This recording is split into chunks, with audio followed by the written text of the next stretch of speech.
ఇవాళ మరి అదే బీఆర్ఎస్ పార్టీ నుండి నన్ను బయటకు పంపించేయడం జరిగింది.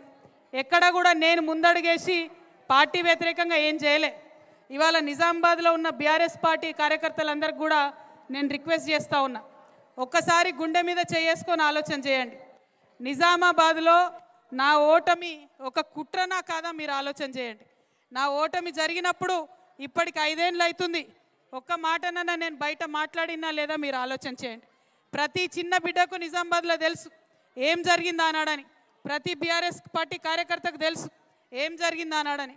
కానీ నేను ఎప్పుడైనా సరే ఆ అవమానాన్ని భరించిన ఎందుకోసం, నాన్నగారి మీద గౌరవంతో, బీఆర్ఎస్ పార్టీ అంటే ప్రేమతోని, తెలంగాణ రాష్ట్రం మంచిగా ఉండాలనేటటువంటి ఆలోచనతో.